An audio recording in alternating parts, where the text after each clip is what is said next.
I did notice while editing my last video that the sound is a lot better when it's further away from the heater and kind of up. So this is probably where I'm going to be doing most of my videos from now on, or at least until it warms up. So we are going to be talking about tools, and the last video I did my favorite trimming tools, and then I realized that there are a lot of other tools that I use during that leather hard process right after it's been trimmed. So I was going to spend this video kind of talking about my favorite tools to use for like putting handles on, just like a slight overview of like my Sgraffito tools. I do have other Sgraffito videos if you are interested. I will put them in the description below. So I'm not going to spend a lot of time on that.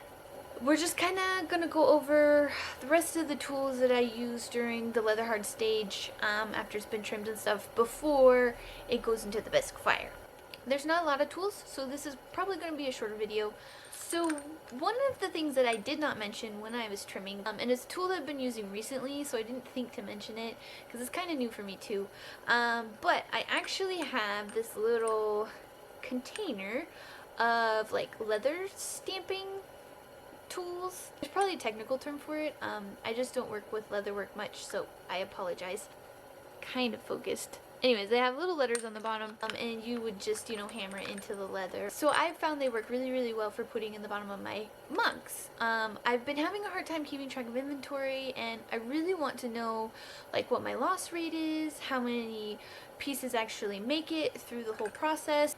I'm also trying to break down each step of the process for my mugs so I can see if I get cracks or if I have some kind of issue that turns up.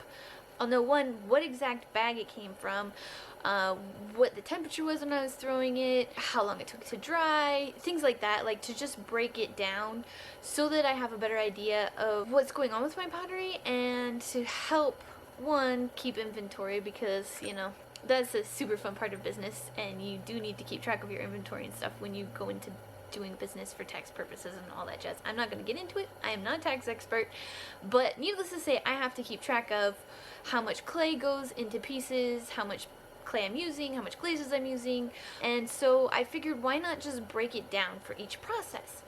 So I'm actually going to start labeling my bats so that when I'm throwing, I can tell exactly what bat I used, and that number kind of follows it throughout the whole process. So where these come in handy is I actually am kind of putting in the bottom number for each of the pieces, and each piece will have its individual number so that I know where it is in the process, what it's been doing, how it's been behaving. If it fails, I'll know a little bit more about why it might have failed, and things I can do to improve the process. So I release my pottery in collections, like big collections, usually every 2 to 3 months. It helps me and my customers know like which collection it came from and things like that. So these work really handy, and they you know, they press really nicely into the leather hard. They don't do any damage to the bottom. That was kind of a really long explanation to say that I use them for the bottom of the pieces so that I know which piece is which and can keep track of it. That's probably an easier way of saying that. Anyways, and then as far as handle attaching goes and the tools that I use for that, this one's pretty simple. I really only use 2 tools majorly, besides, you know, like my fingers and sponges. I actually hand pull my handles, so I don't actually use any tools to get the handle to come out or to take the handle out of the clay or make it in any way other than I hand pull them. So, you know, I have a bucket of water, use the water to kind of shape it to what I want, and make the handle that way. So I don't really have any tools besides maybe the bucket of water to be making the handles, so I don't have that. I know some other potters do their handles a little differently. They use extruders or things like that, but for me, I hand pull. I always have hand pulled. That's how I was taught, and so I don't really have any tools for that. But as far as attaching the handles go, there we go. I have this tool.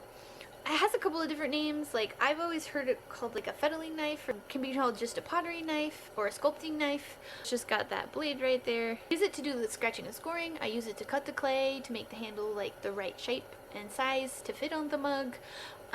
This is probably the tool I use the most when attaching my handles.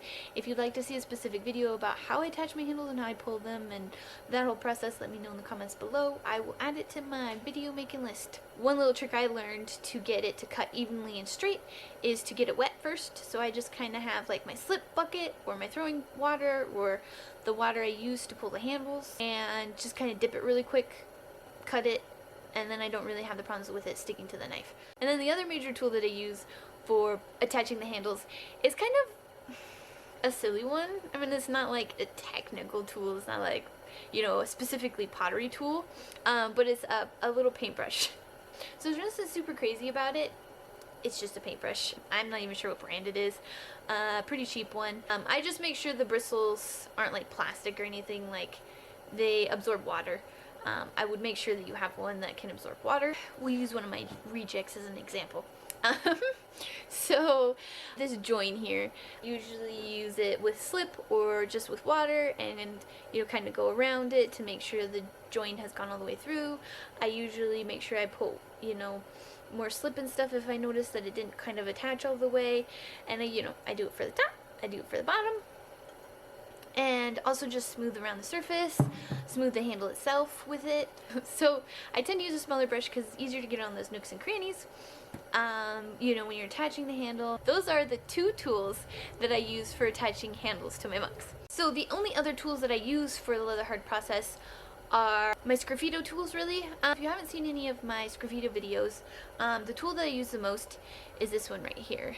So this is the main tool that I use. It has a loop with a skinny end, and then on the other side it has a loop with a thicker end. And this is my main go-to Sgraffito tool. I do not use diamond cord carving tools. I have reasons that I'm not really going to go into. I do like diamond cord tools, don't get me wrong. I like, you know, like their sanding pads and things like that. We'll get into that later. I do use some tools from them. I just prefer not to use them for carving. I don't know, maybe I'm just lazy. So I just prefer a tool that can do it all for me. It's got two ends and does what I need it to do. And like always, I am going to have these tools down below in the description, so if you're interested or you want to buy any of them, feel free. They will be there for you if you need it. And if you're interested in getting into Sgraffito or anything like that, feel free to check out my videos. Feel free to check out the tools I like to use. And then as far as that other tools I use for Sgraffitos, mostly just different kinds of brushes, which I don't have on hand. But yeah, so they're, you know, I have small brushes for doing like the cherry blossom designs. I have bigger brushes for doing large area surfaces, like painting the outside of the mug or whatever certain color. So for the cherry blossom mugs, the whole thing gets black first, so I use a bigger brush for that. And then when I carve into it and actually add the little cherry blossoms and add color to those, I will use a smaller brush. And yeah, I just have a bunch of brushes of various sizes, but I don't have any specific brands that I prefer to use. So as far as brushes go with Sgraffito, I'm not super picky about it. So I want to thank you guys for watching.